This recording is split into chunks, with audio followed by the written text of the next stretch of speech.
When your wife says she's going to a blogger's conference, and you accidentally see her photo from Vegas in a stranger's embrace, that's just the beginning. 13 years ago, I married a woman who seemed like the embodiment of my dream. Dorothy was bright, ambitious, full of life. I, Sebastian, a simple auto mechanic from Austin, considered myself the luckiest man in the world. My workshop brought in a stable income. Nothing extraordinary, but we lived comfortably in a cozy house on the outskirts of the city. The first years were magical. Dorothy worked at a small boutique, and I repaired cars. We dreamed about the future, made plans, talked about travels we'd take someday. But 3 years ago, something changed.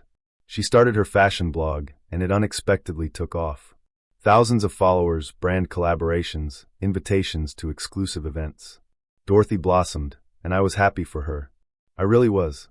But along with success came something else, something I couldn't quite put my finger on at first. At the beginning, these were small things. She increasingly stayed late for shoots and meetings with partners. When I asked about details, I received vague answers. You wouldn't understand, it's about the industry. The way she said it made me feel small, insignificant.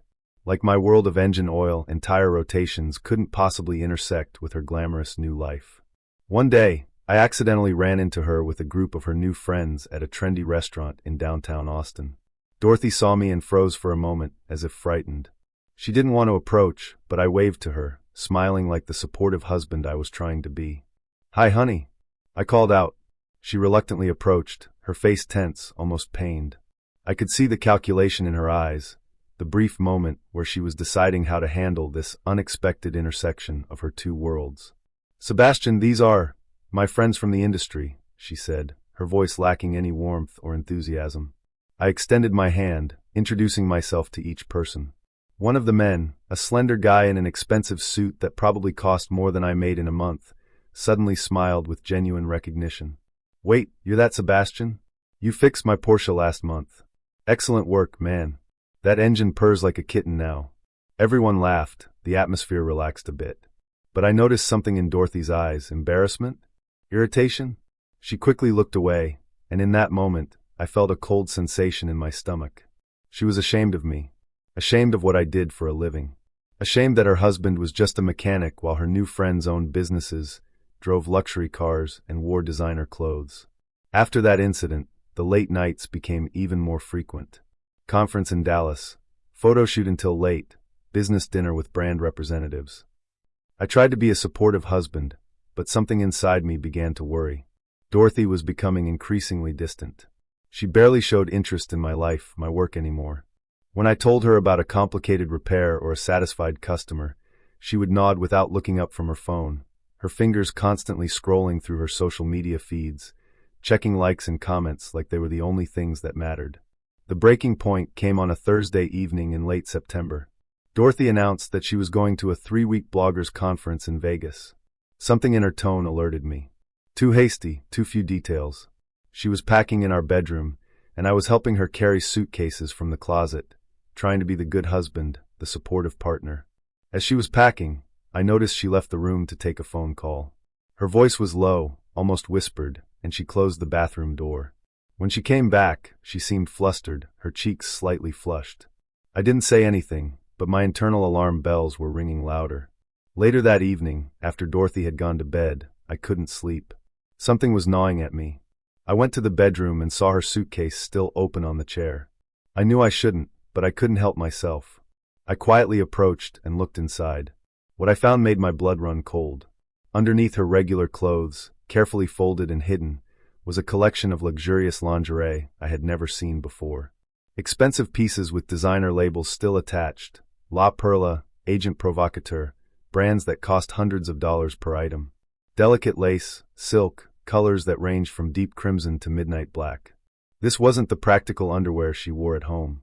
This was seduction wear. My hands trembled as I carefully put everything back exactly as I found it. Dorothy had never worn anything like this for me. Not in years.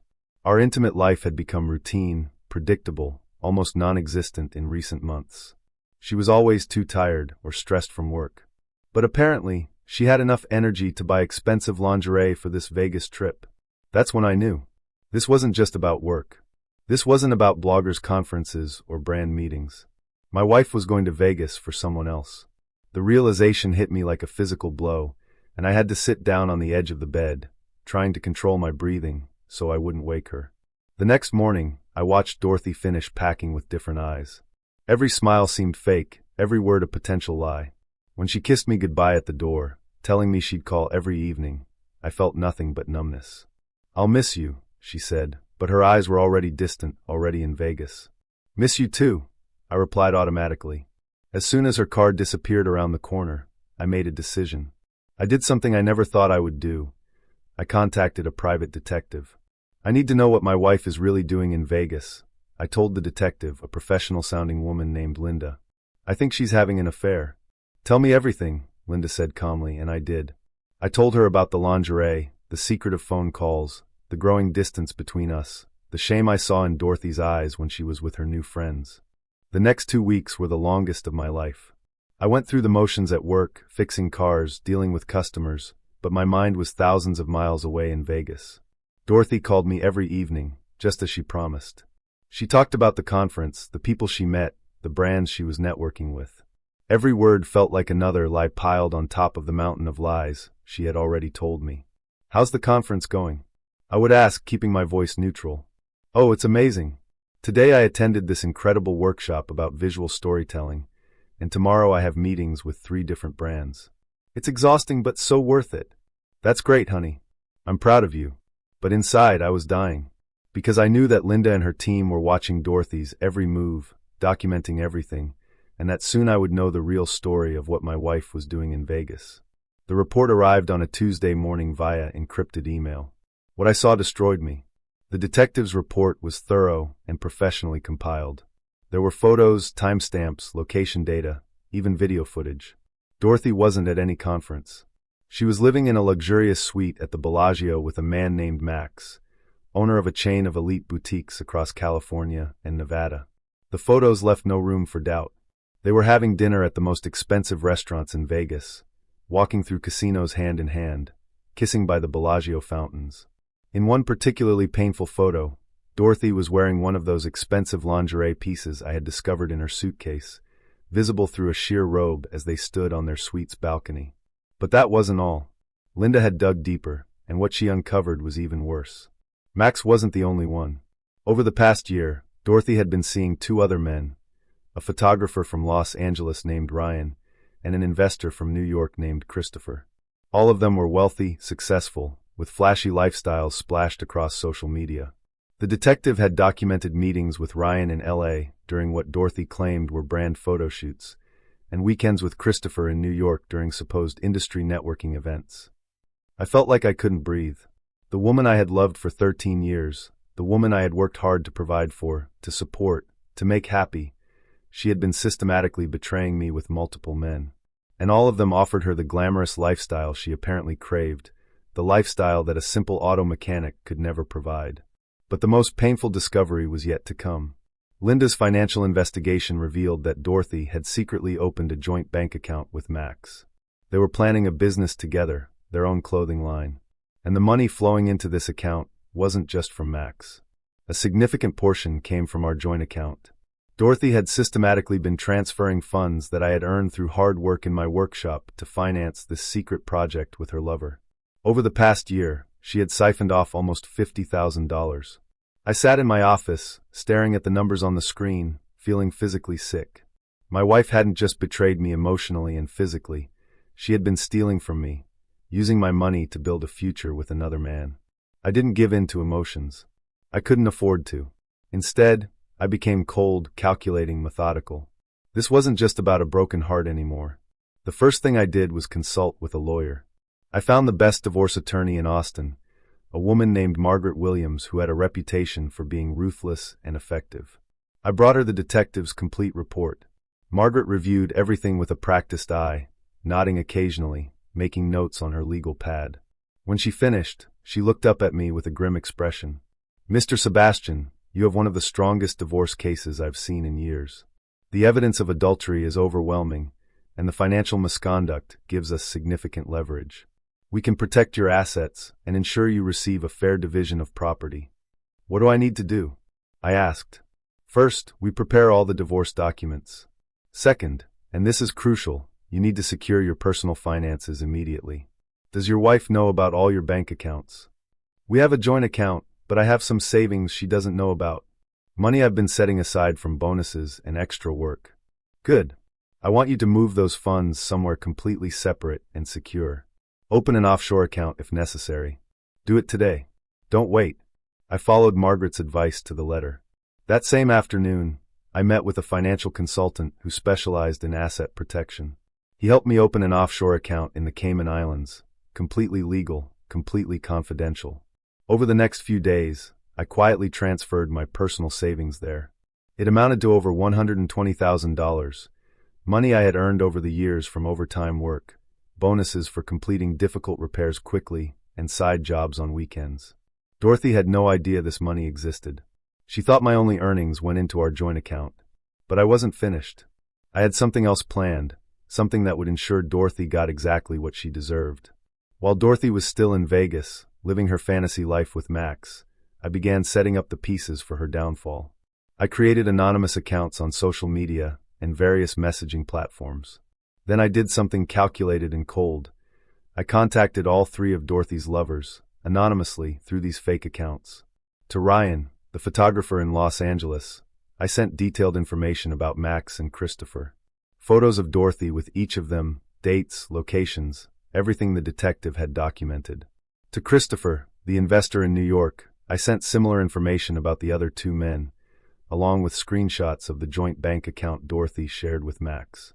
And to Max, who apparently considered himself Dorothy's primary lover and future business partner, I sent the most comprehensive report. Every affair, every lie, every secret meeting over the past year. I made sure he knew that while he thought he was special, he was just one of several men Dorothy was manipulating. The reactions were immediate and explosive. Within 24 hours, my phone started getting indirect evidence that my plan was working. Dorothy's Instagram posts suddenly stopped. Her perfectly curated feed of Vegas glamour went silent. Then I started seeing deleted posts, changes in her relationship status, friends and followers dropping away. Max, who according to the detective's sources had been planning to propose to Dorothy, despite her being married, was absolutely devastated. He immediately closed their joint bank account, blocking Dorothy's access to the funds they had accumulated. He also canceled the lease on a luxury apartment he had rented for them in Los Angeles and blocked her on all social media and communication platforms. Ryan and Christopher similarly disappeared from her life. The photographer deleted all photos featuring Dorothy from his professional portfolio. The investor, who had been introducing Dorothy to his wealthy social circle, publicly distanced himself from her. But I wasn't done yet. While Dorothy was dealing with the sudden implosion of her secret relationships, I launched the second phase of my plan. I created an anonymous account focused on business ethics in the influencer industry. Nothing illegal, nothing that could be traced back to me, just carefully worded posts about transparency and honesty in business relationships. I began posting anonymous testimonials about a fashion blogger who worked with multiple business partners simultaneously without informing them about each other. I never used Dorothy's name, but I included enough details that people in the Austin fashion and blogging community would know exactly who I was talking about. I posted about how this blogger borrowed money from a joint business account without proper authorization, how she misrepresented her relationship status to potential business partners, how she used other people's resources to fund her lifestyle while claiming it was all from her own success. The posts started gaining traction. Other bloggers and influencers began commenting, sharing their own stories of unethical behavior in the industry. Some even mentioned Dorothy by name, connecting the dots I had carefully laid out. Brands that Dorothy had been working with started asking questions. Several of them quietly terminated their contracts with her, not wanting to be associated with someone whose reputation was rapidly deteriorating. Dorothy's perfectly constructed world was crumbling, and she had no idea I was the one orchestrating the collapse. To her, it must have seemed like everything was falling apart simultaneously through some terrible cosmic coincidence. When Dorothy finally returned from Vegas, she was a completely different person from the confident woman who had left 3 weeks earlier. Her face was pale, her eyes red from crying, her usual perfectly styled appearance disheveled. She walked into our house carrying her suitcase, looking lost and defeated. I was sitting in the living room, waiting for her.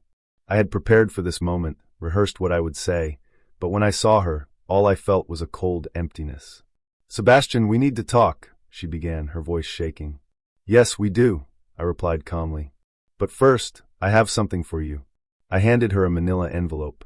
She looked at it with confusion, then opened it. Inside were the divorce papers, along with copies of the detective's report. As she flipped through the pages, I watched the color drain completely from her face. When did you? She stammered, unable to form complete sentences. "I've known for 2 weeks," I said, keeping my voice steady and cold. "I know about Max. I know about Ryan and Christopher. I know about the $50,000 you stole from our joint account. I know everything, Dorothy. Every lie, every betrayal, every secret meeting. It's all documented."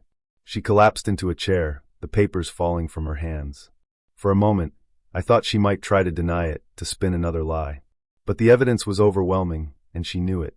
"Sebastian, please, it's not what you think," she finally said, desperation clear in her voice. "Really? What exactly isn't what I think, Dorothy? Is it not true that you spent 3 weeks in Vegas with Max instead of at a bloggers conference? Is it not true that you stole $50,000 from our account to fund a business with your lover? Is it not true that you've been seeing multiple men behind my back for over a year? I made mistakes. I was confused. The success of my blog, it changed me. I wanted more, Sebastian. I wanted to be more than just a mechanic's wife." And there it was. The truth she had been hiding behind every fake smile, every vague excuse, every late night. She was ashamed of me. Ashamed of what I was, of what I could provide. In her mind, I wasn't enough. I would never be enough because I couldn't offer her the glamorous lifestyle she craved. "So you decided to find men who could give you what you wanted, while still enjoying the stability and security of being married to me," I said. "You wanted to have everything without consequences. But actions have consequences, Dorothy. Always." The divorce proceedings moved quickly. Margaret Williams was as ruthless and effective as her reputation suggested. Thanks to the overwhelming evidence of Dorothy's adultery and financial misconduct, the judge was sympathetic to my case. The property division was fair. We each got our share of the house equity and savings. But Dorothy didn't know about my offshore account, where over $120,000 sat safely protected. During the divorce proceedings, Dorothy tried several times to reach out to me, to apologize, to explain. She sent me long text messages at 2 a.m., explaining how the pressure of success had changed her, how she had lost herself in the glamour and attention. I never responded. What was there to say? She had spent a year systematically betraying and stealing from me. No amount of apologies could undo that damage. Besides, I knew the truth that she wouldn't admit even to herself. She didn't love me. She probably never really had. I was just a safe choice, a stable provider, while she figured out how to climb the social ladder. But then something unexpected happened. Max couldn't let Dorothy go. He was obsessed with her, even though she had hurt him. About 6 months after our divorce, I heard through mutual acquaintances that they had gotten back together. Dorothy had moved to Los Angeles to be with him, and they were attempting to build the life she had always dreamed of. From the outside, it looked perfect. Dorothy's new Instagram account, she had to create a new one after the scandal, showed glimpses of her new life. A luxury house in the Hollywood Hills, expensive cars, exotic vacations, designer clothes. She finally had everything she wanted. But I knew the truth that the carefully filtered photos didn't show. Through various sources, mutual friends who kept in touch with both of us, industry gossip, and occasionally checking Dorothy's public social media posts, I learned the reality of her new life. And honestly, it was better revenge than anything I could have actively planned. Max turned out to be just as toxic as Dorothy, maybe even more so. He was controlling, jealous, and paranoid. Having been betrayed by Dorothy once, he never trusted her again. He monitored her phone constantly, checked her location through tracking apps, demanded to know where she was every moment of the day. He hired a driver for her, not as a luxury, but so she couldn't go anywhere without him knowing. Every friend she made, every conversation she had, every social media post she wanted to share, everything required his approval first. Dorothy had gotten the wealthy lifestyle she craved, but she had become a prisoner. A prisoner in a golden cage, but a prisoner nonetheless. She couldn't have her own friends, couldn't pursue her own career goals, couldn't make any decisions without Max's input and approval. He reminded her constantly of her past betrayals, using them as justification for his controlling behavior.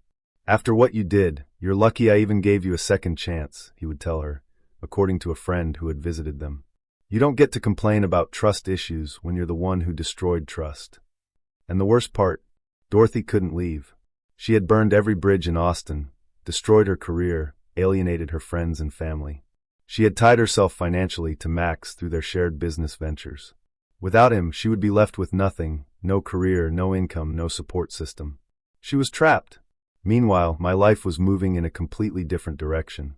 I took the divorce settlement and the money from my offshore account and invested wisely. I expanded my auto repair workshop, hired 2 additional mechanics, and started specializing in high-end vehicle restoration. The work was challenging and satisfying, and my reputation for honest, quality service brought in a steady stream of wealthy clients. One of my clients turned out to be a venture capitalist who loved classic cars. He was so impressed with my restoration of his 1967 Mustang that he helped me secure a loan to purchase the building next to my workshop. I expanded again, creating a full-service automotive center that included regular repairs, custom modifications, and classic car restoration. Within a year, my business revenue had tripled. I also started investing in real estate. Austin was booming, and I used my knowledge of different neighborhoods to purchase several properties in up-and-coming areas. I renovated them myself, using skills I had developed over years of working with my hands, and either sold them for significant profits or rented them out for steady income. The money from my offshore account, combined with these business ventures, meant I was now earning more than I ever had as just a simple mechanic. But more importantly, I had found peace. The betrayal Dorothy inflicted had nearly destroyed me, but in rebuilding my life, I had discovered strengths I didn't know I possessed. Thank you for watching the video to the end.